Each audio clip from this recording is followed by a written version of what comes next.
అయితే నార్మల్గా ఇప్పుడు జ్యోతిష్యం గురించి మీరు అన్నారు కదా. ఈరోజు జ్యోతిష్యం ఇది కొన్ని చాలా పెద్ద పెద్ద స్థాయిలో ఉన్నటువంటి వాళ్ళందరూ కూడా జ్యోతిష్యం మూఢనమ్మకం అని చెప్పేసి మాట్లాడుతూ ఉన్నారు.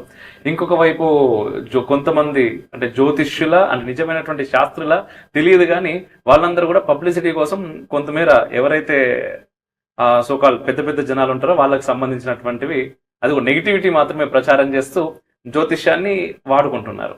అసలు జ్యోతిష్యాన్ని మనం ఎలా చూడొచ్చు? జ్యోతిష్ శాస్త్రం మన షడంగాలలో ఒకటండి. అది ఒక నేత్రం లాంటిది అంటారు. సహజంగా ఏదైనా ఒక క్రతువు కానీ ఒక కార్యం కానీ చేయాలంటే ఏ మాసంలో చేయాలి, ఎప్పుడు చేయాలి అనేది జ్యోతిష్ శాస్త్రం చెప్తుంది. ఉదాహరణకి మీరు చూడండి, ఒక బీజం, ఒక విత్తనం ఎప్పుడు భూమిలో నాటితే అది బాగా పంట చేతికి వస్తుంది అనేది ఒక రైతుకు తెలుస్తుంది కదా. అలాగే ఈ సమాజంలో ఉండే వ్యక్తులకి వాళ్ళ జీవితంలో మంచి కార్యాలు చేయాలి అంటే ఏ సమయంలో వాళ్ళు ఆరంభించుకుంటే మంచిది అంటే ఒక టైం పీరియడ్ ఉంటుంది కదండి. ఇప్పుడు రోజు మొత్తంలోనే హోరాలని ఉంటాయి. ఉదయం 6 దగ్గర నుంచి ఆరంభం అవుతుంది అనుకోండి, శుక్రవారం అనుకోండి, శనివారం 6 దగ్గర నుంచి శని హోరతో స్టార్ట్ అవుతుంది. ఆ టైంలో ఏదైనా పని ఆరంభించడం మంచిది కాదంటారు, హోరని బట్టి కూడా. అంటే అది చేస్తే ఏమవుతుంది, నేను చేసి తీరుతానంటే నీ ఇష్టం అది.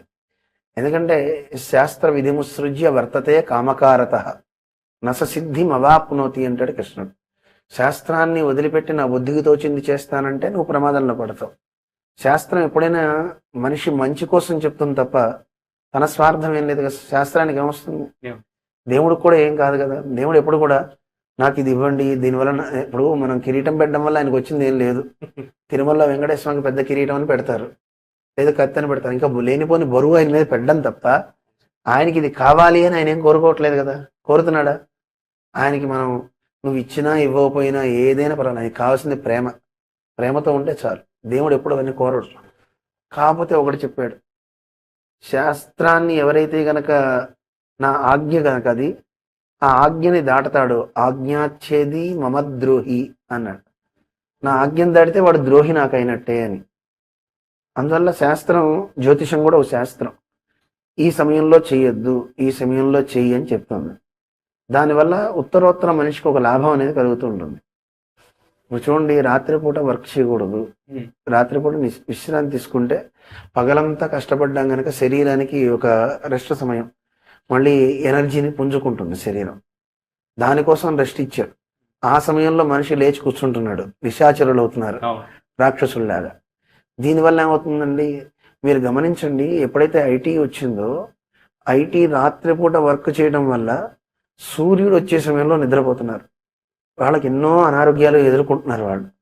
అందుకే ఇలాంటివన్నీ ఉండకూడదని ఏ సమయంలో ఏం చేయొచ్చో ఏం చేయకూడదో మనకి శాస్త్రం చెప్తూ ఆ మనిషి బాగుపడడానికి కావాల్సిన కార్యాలు ఈ వారం చెయ్యి, ఈ రోజు చెయ్యి, ఇలా చెయ్యని చెప్తుంది జ్యోతిష్ శాస్త్రం కూడా.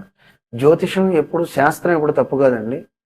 అది చెప్పే వాళ్ళల్లో దోషాలు ఉండొచ్చు, డబ్బు కోసమో కీర్తి కోసమో దేనికోసం మీరు ఇందాక అన్నట్టుగా ఎవరినో పెద్దవాడిని పట్టుకోవడమో ఏదో చేయొచ్చు. కానీ నిజానికి శాస్త్రం ఎప్పుడు తప్పు కాదు. వైద్యం ఉందండి, ఆ వైద్య శాస్త్రం ఎప్పుడు తప్పు కాదు. కానీ ప్రయోగించే వాళ్ళలోనే తప్పు ఉండొచ్చు కదా.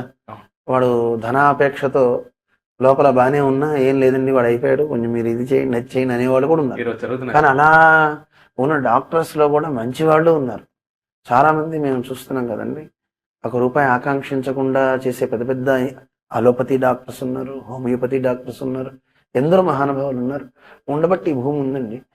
అందరూ ఒకే దాంట్లో కట్టడానికి కూడా వీల్లేదు. ఎందులో అయినా కొంతమంది దోషులు ఉంటారు. అందుకే మనం దాన్ని విమర్శించక్కర్లేదు. కానీ మామూలుగా అయితే కనుక జ్యోతిష్ శాస్త్రం చాలా గొప్పదండి.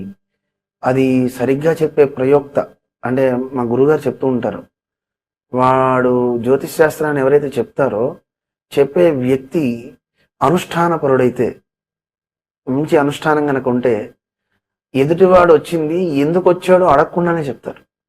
అలాంటి మహానుభావులు చాలామంది ఉన్నారు.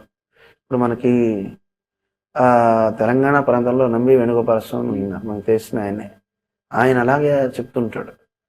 ఇది మనం ఇటు తీసుకుంటే చందోలు భావన్నారాయణ శాస్త్రి గారు అని ఉండేవారట చిన్నప్పుడు, నేను విన్నాను. ఆయన పరంపదించినప్పుడు సరస్వతీదేవి కూడా పైకి లేచి వెళ్ళిందని అంటుంటారు. ఆయన అంతే. జ్యోతిష్ శాస్త్రం అంటే వాళ్ళు కొంతమంది మహానుభావులు జ్యోతిషం కూడా చెప్పక్కర్లేదండి. వాళ్ళ దగ్గర ఉన్న ఆ విద్య వారు మాట్లాడేది మంచి చేసేస్తూ ఉంటుంది. నీకు మంచి జరుగుతుంది పో అంటే అయిపోతుంది అంతే. అలాంటి మహానుభావులు ఉన్నారు. నేను అలా కొంతమందిని చిన్న చిన్న వాళ్ళనే చూశాను. వాళ్ళు అనుష్ఠానంతో చిన్న చిన్నవి చెప్తే అయిపోతుండేవి. జాతకం కూడా చూసేవారు కాదు. నువ్వు రేపు వెళ్ళకు అని అంటే వాడు వెళ్ళకుండా ఉంటే వాడు బాగుంటాడు అంతే. లేదు బయటికి వెళ్ళి నేను చెప్పాను నువ్వు వెళ్ళావు అందుకే కాలు విరిగింది చూసావా అని చెప్పిన వాళ్ళు కూడా ఉన్నారు. వాళ్ళు ఏం ఆశించే వ్యక్తులు కారండి. అలాంటి మంచి వ్యక్తులు ఉన్నారు. అందులో శాస్త్రం ఎప్పుడు తప్పు కాదు.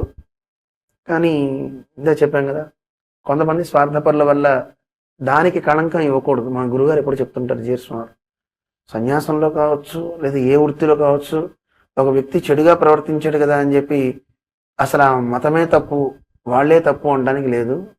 వ్యక్తి తప్పు చేస్తే వ్యక్తికే తప్ప ధర్మానికి రాదు కదా. ఏమండి, అది ఆ వ్యక్తి వరకే వాడు భ్రష్టుడు అవుతాడు. కానీ దాంట్లో ఉంది మొత్తం కాదు కదా. బాగుంది.